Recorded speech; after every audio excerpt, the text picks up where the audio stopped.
The Orbital Drop Shock Troopers, or the ODSTs, formerly referred to as Helljumpers, are an elite special operations component of the UNSC Marine Corps and the Corps' Rapid Reaction Force.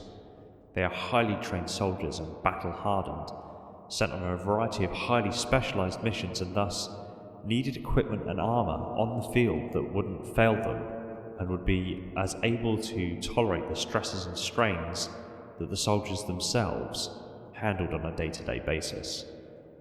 Nothing has galvanised the ODSTs and come to be synonymous with the ODSTs than the very suits they wear. Well, there's maybe one thing: dropping feet first into hell.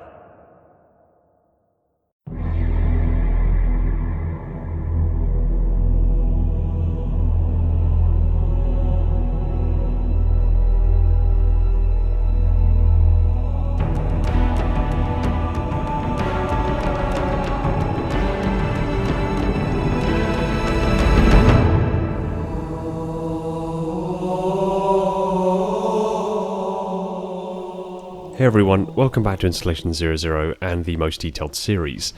Given that Halo 3 ODST is due to release on MCC for PC, I've already done a most detailed breakdown of the ODST battle armour, and given that I'm still sporting some ODST themed merch below this video, including a new drop pod themed style, I figured it was time the SOEIV Drop Pod needed to be given the most detailed treatment.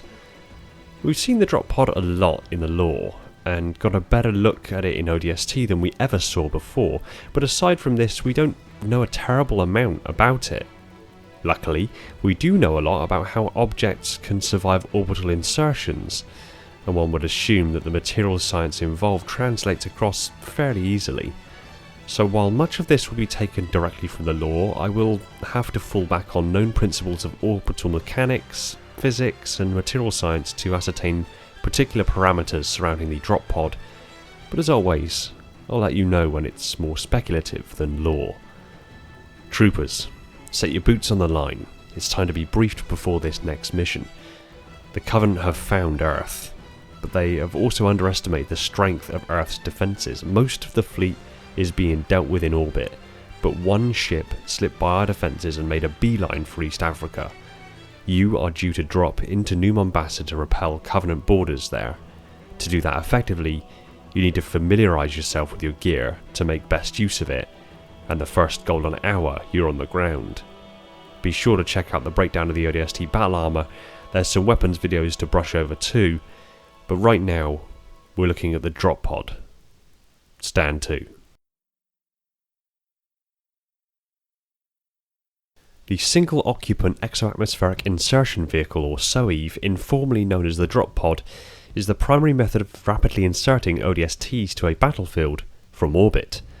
First introduced in 2461, this method of insertion makes it very difficult for enemy positions to defend themselves against the inbound troopers due to the high speed and high angle of attack the pods generally arrive at.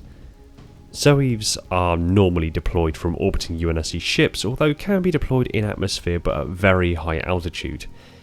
Their journey into the atmosphere of a planet generates intense heat, which the pod is designed to withstand with a combination of thermal insulation, armouring and ablative layers. The pod is designed with a series of braking systems to reduce full velocity to tolerable levels, granting a jarring but altogether survivable stop at the end. In use for nearly a century, SOEIVs allow the rapid deployment of ground assault troops near or right onto an objective, a method known as transorbital support interdiction. Their smaller profiles make them more difficult to destroy by defensive fire than conventional dropships. Despite the dangers related to SOEIV deployment, these drop pods have a lower overall casualty rate in combat than conventional dropship deployment. This is largely due to its occupants being conveyed separately rather than together in one ship. SOEIVs can also be utilised by a spacecraft making a quick pass over a world, allowing for the deployment of hundreds of soldiers in extremely quick succession. Drop pods have also seen use as ballistic projectiles, capable of destroying blister-back artillery platforms. Each pod bears the name of the soldier inside. Amongst other things, this indication could be used to identify the unfortunate occupant of a destroyed pod. Manufactured by Ushuaia Armory, the pod measures 2.3 meters in length or 7.5 feet, 2.7 meters in width or 8.9 feet, and 5 meters in height or 16 feet, and weighs approximately 1,100 pounds or around 500 kilograms. The entire design of the SOEIV is built around the reinforced interior compartment. This compartment is shock mounted relative to the overall chassis of the pod. It features a crash seat, communications gear, numerous equipment and weapons racks and lockers, and a rudimentary control system that allows the pod to maneuver. The pod has a single entry and escape hatch on the side that ultimately seals the occupant into the pod and protects them from the harshness of space and the hostile atmosphere during insertion. The crash seat and gear and equipment can be stripped out, however, to instead be utilised as a form of ordnance drop. So while a pod is only capable of safely holding a single occupant along with a variety of weapons, ammunition, rations and radio equipment, this stripped down variant exists to deliver supply caches to ground forces, ranging from weapons and ammunition to small light vehicles such as the M274 ultralight ATV Mongoose, and even a Shiva-class nuclear missile.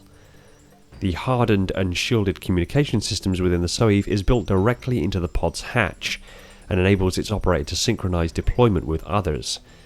In spite of the pod's apparent size, there isn't much room for maneuver once the occupant is inside of the pod, with most of the bulk being reserved for heat shielding, electronics, the safety harness and equipment storage. A SOEIV Drop Pod is made of a titanium A armour base hull and reinforced structural frame, and is coated with an advanced ablative ceramic plating with an alloy crash cage underneath. The base hull and frame give the drop pod its structural rigidity and ability to withstand the forces at work on it during operation.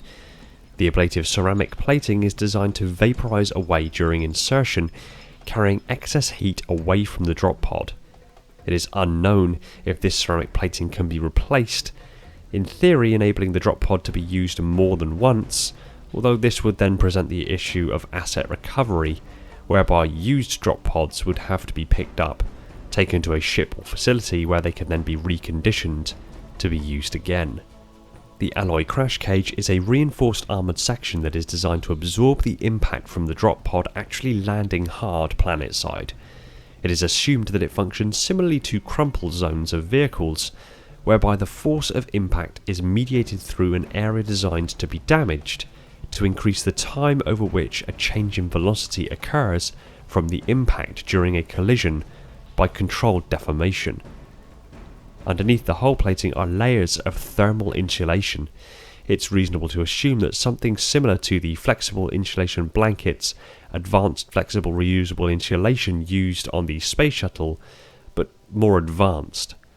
Perhaps something akin to an aerogel impregnated fiberglass insulation, as the thermal properties of this material show extreme tolerance and insulative properties to the tune of 1800 degrees centigrade for only a quarter inch of the insulation. The pod is also shielded against EMP to protect the inner systems from electromagnetic radiation. To allow safe re-entry from high orbit or insertion from deep space, the top of the SOEIV possesses a rocket thruster that also serves as a manoeuvring aid during the drop. The top of the SOEIV houses the pod's automated braking chute system, which itself is an extended cable attached to 4 pedal-like flaps, which create an impressive amount of drag, dropping the pod's descent velocity from super or hypersonic velocities to subsonic speeds, indicated by the muffled sound of a sonic boom heard during Chief's descent to Delta Halo after the chute opened. Mind the bump. Once the pod has achieved a subsonic speed, the pod's downward-facing rocket thrusters fire and slow the descent of the pod even further, although the pod still hit the ground at around 120 miles per hour. For context, if an unprotected human hit the ground at 120 miles per hour, that would be around terminal velocity for a human, which, barring some astronomically unlikely and fortuitous circumstances, would result in guaranteed death. The rockets also enabled limited manoeuvrability during the final moments of descent, allowing last-minute course correction. The back of the drop pod is entirely sealed off, and the front often includes a variety of windows, though the presence of these windows is entirely dependent on the model of the pod, as demonstrated by the model of the pod that the Chief uses to descend to Delta Halo not having these windows, and yet the pods used by Alpha 9 were glass-fronted. A gas bolt-operated hatch system is incorporated into the pod's front half, allowing the hatch to open and or be blasted off altogether. The SOEIV also stores an extra tank of rocket fuel which is not used up in the landing but is rather used for moving to a different location if the pod has somehow been knocked off of target or is in a currently undesirable location, although the pod must be in an upright position in order to be used. UNSC insertion protocols call for the commanding officer of a SOEIV facilitated assault unit to land first, to minimise the period of disorder that might occur as pods land and troopers deploy. The reason for this rule include the strongly held belief that officers should lead rather than follow, should be willing to do anything their troops are asked to do, and should expose themselves to the same level of danger as their subordinates. The commanding officer's pod is equipped with a great deal of equipment that the regular SOEIVs do not possess, including tactical sensors, high-powered imaging gear, and a 4th generation Class C military dumb artificial intelligence that serves to operate the aforementioned gear. The SOEIV Drop Pod is most widely recognised as being associated with the soldiers of the elite orbital drop shock troopers, although other UNSC Special Forces and Spartan 2 super soldiers are known to use these as their primary infiltration methods as well. The drop pod's operator enters the SOEIV and straps in facing the hatch. The SOEIVs are located in a long, narrow compartment on a ship referred to as Hell's Waiting Room.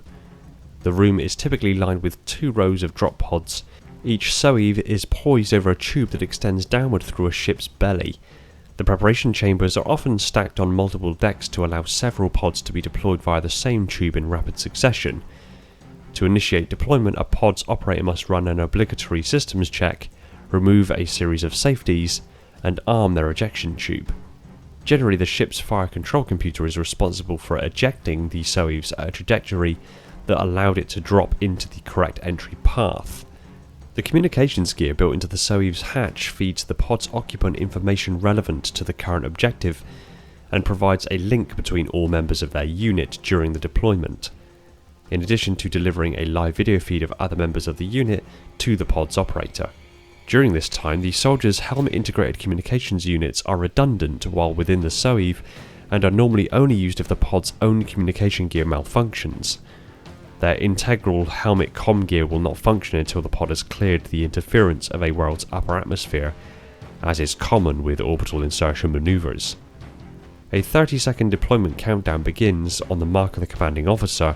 Afterward, the fun begins when the SOEIVs either fire quickly through the tube that runs down the ship's belly, or, in the case of some larger vessels, the entire belly compartment opens and the pods are dropped sequentially to avoid collision while exiting the ship. The drop pods are typically deployed from either a high altitude or from an exoatmospheric location, and they are either fired out of the spacecraft, such as with the in amber clad, or soft ejected towards a world surface until the pod breaches the atmosphere. The SOEIV is balanced to maintain flight stability in a feet down position, as this is where the majority of the heat ablative coatings and insulations are. The pod also self-rights should it begin to drift out of alignment during the earlier stages of the drop, and even if the pod's positional thrusters are inoperable, just the inherent drag and centre of mass allow the pods to collide with the upper atmosphere, and the friction and drag generated rights the pod into the feet down position. The pod has limited manoeuvring capability and is primarily used to coordinate landings, but may be used to avoid defensive anti-aircraft fire. However, if defensive anti-aircraft weaponry is present near the deployment point, it is nearly a mathematical certainty that some pods will be lost. It is not uncommon for SOEIVs to be deployed in a meteor or other debris showers on a world, as it provides a significant degree of stealth to a unit's deployment. The SOEIV's ceramic skin burns away during the atmospheric re-entry, protecting the rest of the pod and its occupant from the worst of the considerable heat. An alloy crash cage is there to keep the armour from ripping away and to replace the ceramic skin once it burns away. If the ceramic skin that covers the SOEIV is damaged before and during the pod's re-entry into the atmosphere, it has a tendency to fail spectacularly. This often results in the air inside the pod becoming unbelievably hot, sometimes fatally so, resulting in either the occupant being cooked alive or the air within the pod igniting and explosively expanding, resulting in the complete destruction of the drop pod. This is one of the largest contributors for the SOEIV's relatively small size. The destruction of a single pod only results in one casualty rather than the deaths of an entire unit. As the pod ceramic skin ablates off, the interior of the SOEIV can reach temperatures as high as 37 degrees centigrade or 98 degrees Fahrenheit. At this point in the re-entry procedure, the pod is free-falling at terminal velocity.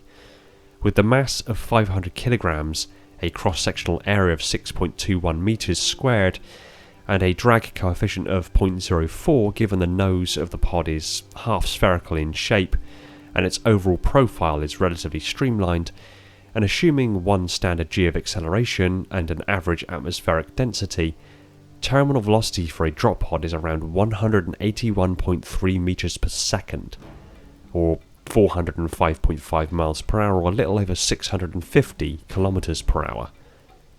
After the SOEIV has penetrated the atmosphere, at an altitude around 3,000 feet, the upper exterior panels separate, acting as a drag-type chute, slowing its descent some and helping to keep the pod on course. At approximately 50 meters, the SOEIV's computer-controlled braking rockets engage. The pod is significantly slowed down as its momentum is reduced, allowing for a safe though somewhat abrupt landing. Braking rockets and drag chutes on SOEIVs do fail on rare occasions, resulting in the occupant's death upon impact. This cause of death is feared by every orbital drop shock trooper, and is referred to in hushed tones as digging your own grave. For this reason, the pods are equipped with at least one backup drag chute that automatically deploys in case of primary failure. SOEIVs are capable of smashing through almost any surface during re-entry, including buildings. However, a reinforced roof should be able to withstand the impact, allowing an ODST to begin their mission with a distinct vertical advantage. Aside from the distinct speed and shock value advantage that the SOEIV has, it also has another advantage over conventional systems.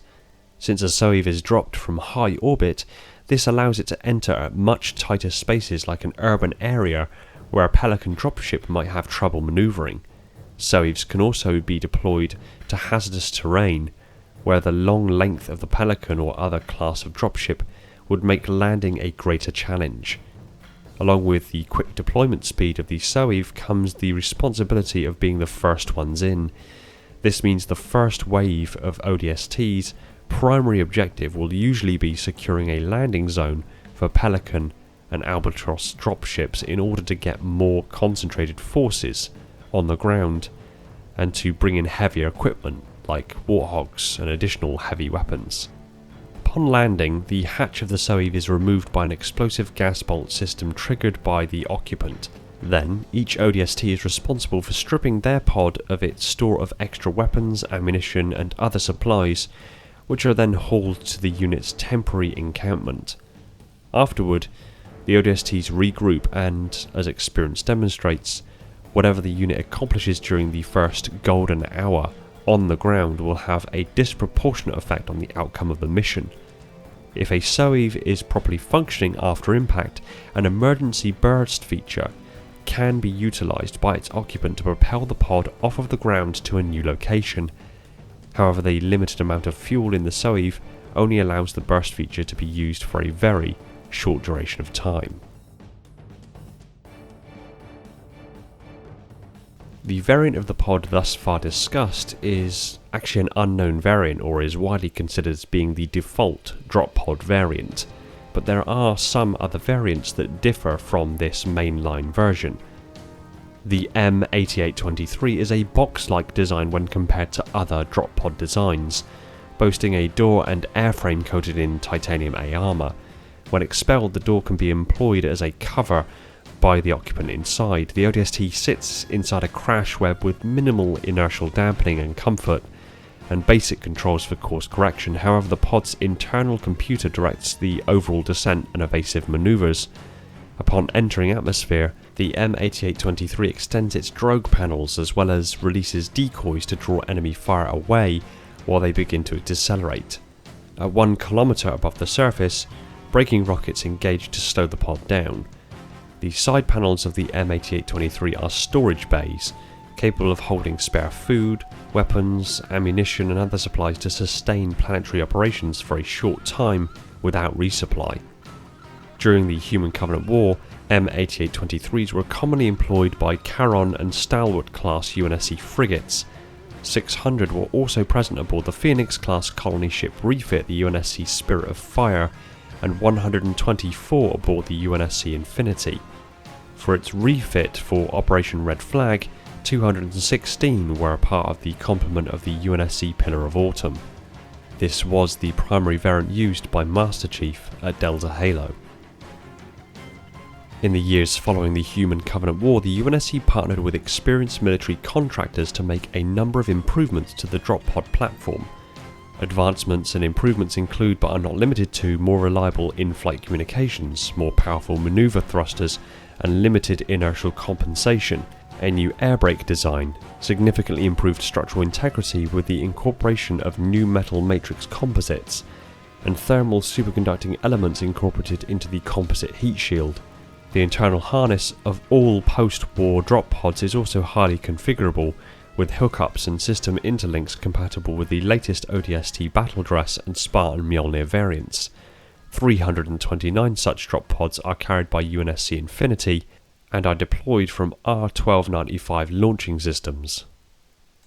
The Long Range Stealth Orbital Insertion Pod, or Long Range SOEIV, is an advanced variant of the UNSC SOEIV. Its construction consists of a simple titanium A shell covered with lead foil to protect it from the heat of re-entry, and a stealth ablative coating to make the pod invisible to radar. They were used to land the 300 Spartan 3s on the surface of Pegasi Delta during Operation Torpedo in 2545. Unlike the standard SOEIV, which must be launched from a vessel in orbit above the target, long-range stealth orbital insertion pods can be launched while the ship is actually in slip space. To date, they are the smallest manned UNSC ships that are capable of transitioning from slip space into normal space safely. However, according to occupants, they are a bumpy ride. They are used for operations where a vessel might not be able to safely hold position in a planet's orbit due to hostile forces.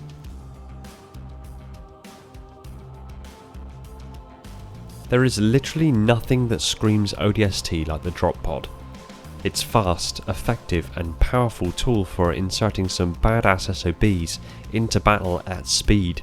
Its resilience, aggressive manner and insane levels of epicosity are matched only by the troopers themselves. Impressive innovations in material science, structural design and tolerance testing were necessary to make a true orbital insertion method functionally effective. It doesn't have the mod cons, no air conditioning, no soft reclining seats, no champagne and hors d'oeuvres, just the simplicity of going feet first. Thanks for watching, stick your comments down below, I look forward to what you have to say. I want to give a quick shout out to my patrons Neek the Silent Cartographer, Brian Sebastian, Red Sea Darian, Stalker of the Realms, Falcon X003, Alvin, Mr. Fell, Flaming Halo, The Revanche, Starlight, Viking, Legion's Lost, the TG7, TJ Jazz, The Holds of the Mantle, my Glorious Reclaimers, my Loyal Metarchs, and all the other patrons that have jumped aboard to support the channel. You guys are awesome, and all of this wouldn't be possible without you. If you like Halo lore discussed to insane levels of detail, hit that subscribe button and the little bell icon so you're told the second a new video hits the shelves. Be sure to support us on all major social media channels including Discord, and if you really love the channel, consider heading over to Patreon and supporting the channel over there. It would mean the world to me and would free up more of my time for me to put into this content and other Halo related goodness. Take it easy everyone, and find peace in the domain.